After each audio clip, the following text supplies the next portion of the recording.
If you've been anywhere on the internet lately, you might have heard of a game called Palworld. This game has made quite a name for itself in the few short months it's been out.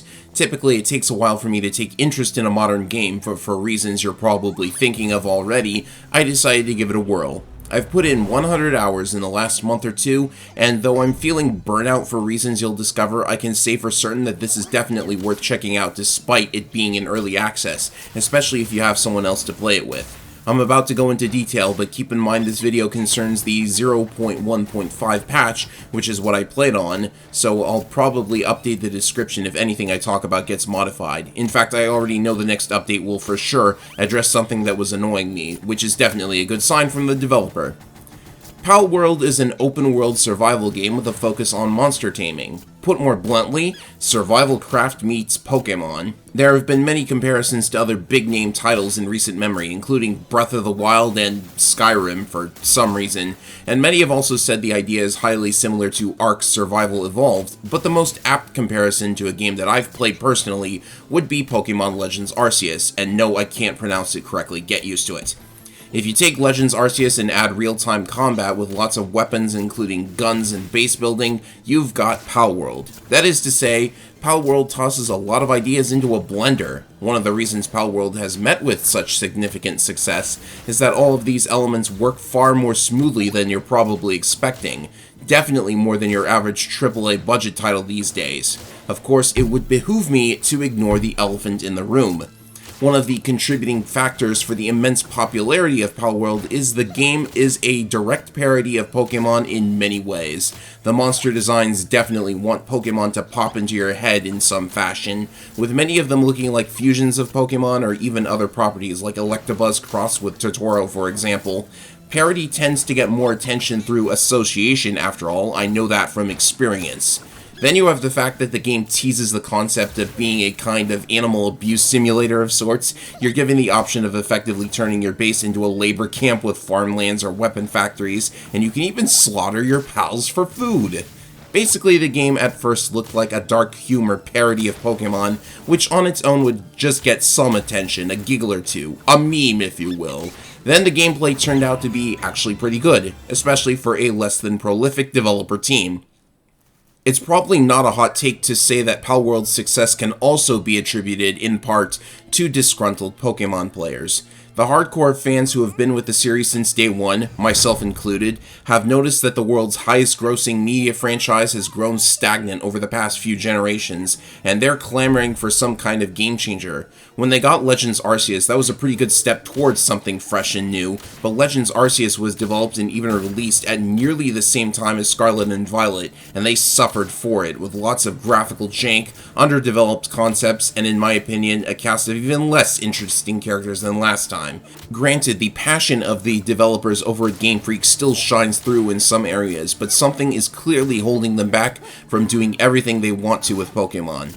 The reason I believe this? Because Palworld has basically forced me to rethink many of the notions I had about the entire gaming industry.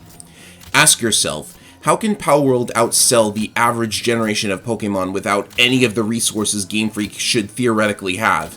How can they manage to do so much stuff in one game and have it work without getting even close to the same level of jank as Scarlet and Violet? How did Pocket Pair turn $7 million into $700 million without any of the predatory practices the biggest studios have been getting deeper and deeper into?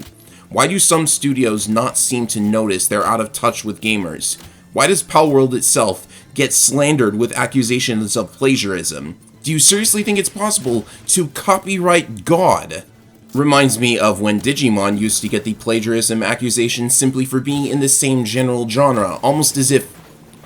You know what, we're getting into wild speculation territory here, so let's get to the review, and if you want to, you can give some thought to all this on your own time. Now then, as stated, the name of the game is exploring, base building, resource gathering, item crafting, pal catching, raising, and battling. Exploring is a lot of fun, definitely taking the best aspects of Breath of the Wild's climbing and gliding mechanics and combining it with the pals themselves. There are pals that, provided you craft the correct item, can function as gliders in their own right. Not only that, many pals can be mounted, allowing for travel over water if it's a water type, or flying upwards if it's a bird or dragon, or just plain dashing across the map at faster speeds. While mounted, you have full control of the PAL's movement and attacks in battle as well, all while still being able to fire your weapons. Of course, mounting for reasons other than travel can be a bit impractical, let's say, because your foes will be able to target you and your PAL simultaneously. Still, the fact that capturing a PAL gives you access to a lot more than just another fighter is simply fantastic, and the islands open to you more and more as your collection grows. Even outside of this, many PALs give passive bonuses to your own stats while they're in the party, and exploration is definitely rewarding. In addition to finding more PALs to catch, finding any fast travel location rewards you with tech points, which you also get when you level. These are used to unlock items on the tech tree, though you definitely want to hold off on spending points unless you're sure you need it then and there, because randomly generated chests and caves are full of bonus loot that can grant you schematics for stronger versions of weapons found on the tech tree, which in my opinion is questionable because there's no way to upgrade an item you already have, so if you find a stronger schematic, you can't refund the materials for what you already crafted and put it towards the new version of it. Alpha PALs can also be found, and captured naturally, on the overworld or in instance rooms known as sealed realms. Defeating these get you ancient tech points, which go towards a separate tech tree that has so little on it that collecting every possible point leaves you with some left over even after spending as many of them as you can. Here's hoping they expand on this tree in the future. Bases can be started up in literally any location, so it's good to set up somewhere with quick access to the resources you need. Then you can set up crafting stations and even build a structure of any size within the base boundary. You can make anything from a house to a castle if you have the resources, and you definitely want to provide for your pals. Despite what the trailers may have led you to believe, pal abuse isn't really necessary and is even discouraged. A self-sufficient base that keeps pals well-fed and relaxed is highly preferable to your pals collapsing of exhaustion every 5 minutes. I find myself cycling the pals in my collection often, pulling out the new ones and putting them to work, or giving them a break if they've been consuming lots of food or get injured. The base can in fact be raided by random attackers, and even though they can get really annoying at times if they start smashing your structures, they do tend to drop good items.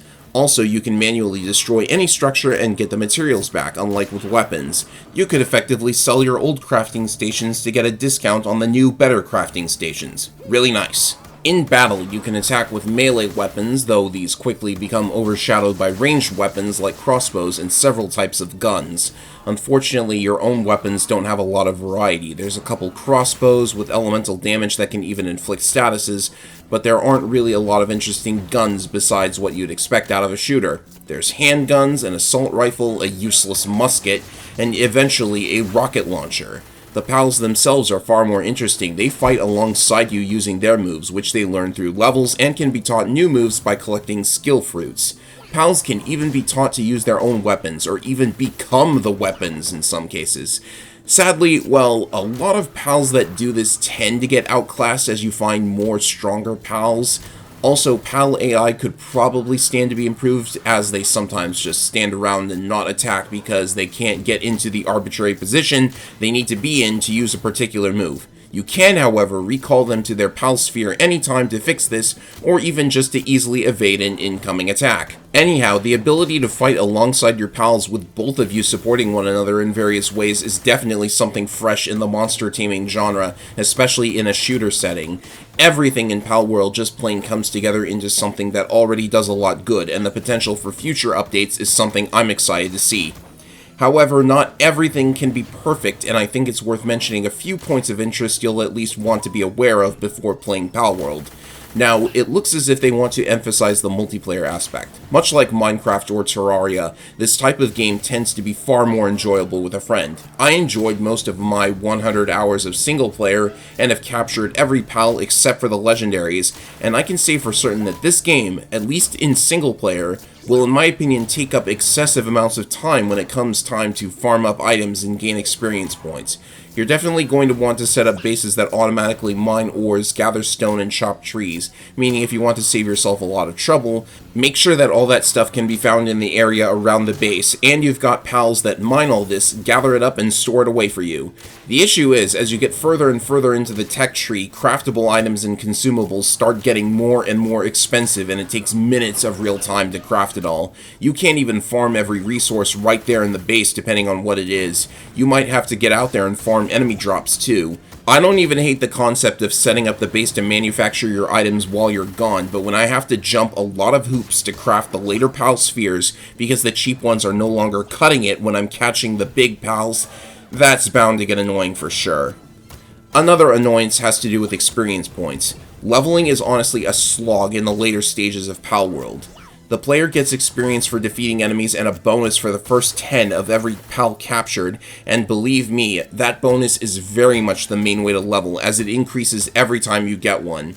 You get it not only for capturing PALs, but if you breed or purchase PALs, you get them that way too. So the game rewards getting out there and finding new PALs, and the breeding system can be used to get a number of PALs far earlier and easier than if you caught them elsewhere.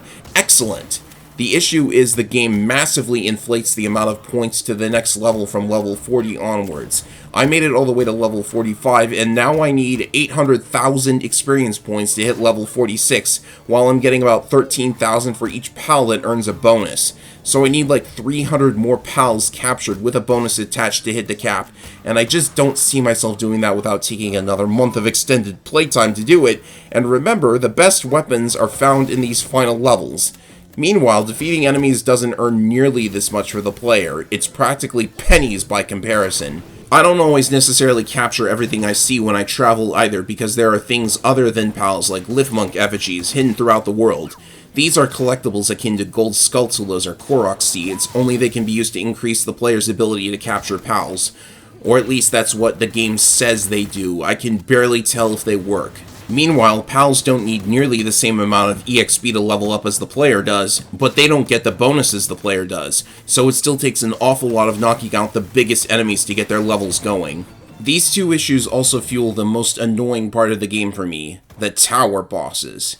These are the closest thing Palworld has to a storyline at the moment, as the bosses occupying the 5 towers have diaries scattered throughout the game, and they actually do have some interesting backgrounds, so I'm hoping they get developed more in the plot, because their battles are the most definitely some kind of practical joke. The first two are not that hard once you learn what your options are in battle, such as the fact that PALs recover health while not actively fighting, and you can recall to avoid attacks as mentioned, and some attacks have breakable AI.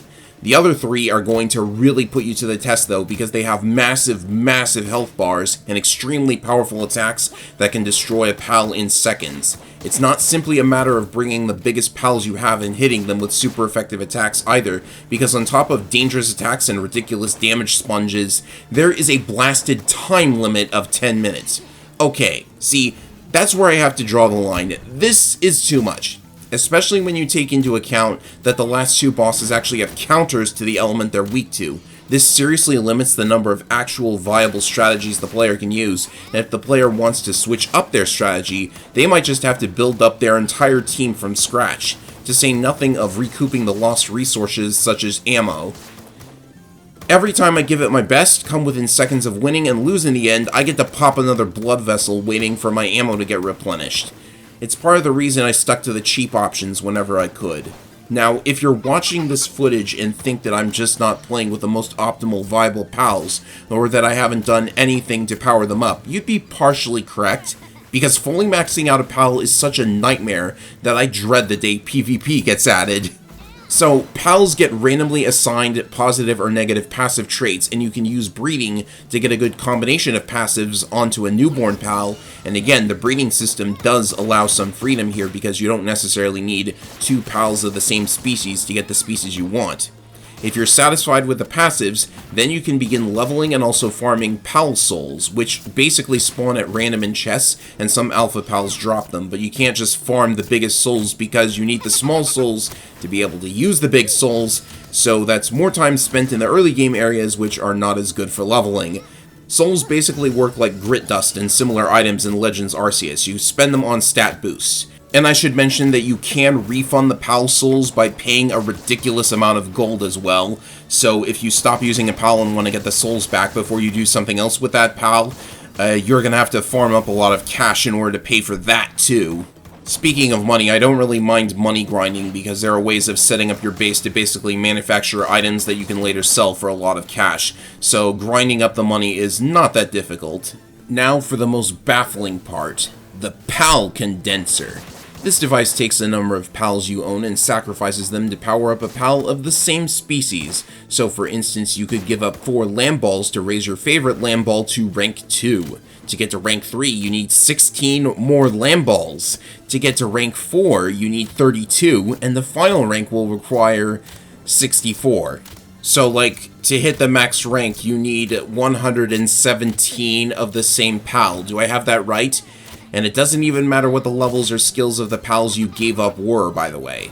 This is all for one single pal, and if it's a legendary or rare spawn, good thing they can breed, I guess. The star rank not only gives another stat boost, it also powers up the partner skill, which means more movement speed for mounts or more magnitude for pals that grant a passive boost in some fashion, for example. It's apparently very easy to crush the final boss by boosting up a particular team of pals like this, but I'm absolutely not interested in spending any more time on this than I already have. I'm sorry. This is all starting to sound like the kind of grinding present in some of the older MMOs I've played, and I stopped playing those because the frustration was starting to get to me. Hacking is such a big thing in Pokemon precisely because of stuff like this, and I expect the same will be true of Palworld. Anyways, most of what I just described won't necessarily affect every player. Like with Minecraft, you can simply choose to ignore the bosses and set whatever goal for yourself that you actually want to pursue. If you are intent on fighting every boss, multiplayer is there to make it much more viable, and more players means more bases for gathering resources anyways. Some players just kick back and build the coziest base for themselves and fend off waves of enemy raids.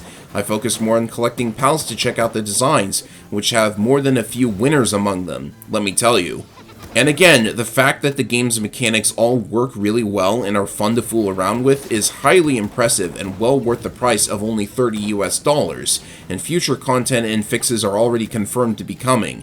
Palworld has proven to me that you don't need all the things the big companies think you need to make a great game and achieve this level of success. Good to have something hopeful for the industry in today's time, and I can only hope Pocket Pair stays this course. That concludes my excessively wordy and hastily written review. Let's celebrate by sharing some delicious cake with our pals. What do you mean that sounds weird? There's nothing weird about it, come on. It's sharing cake. What's so bad about sharing cake?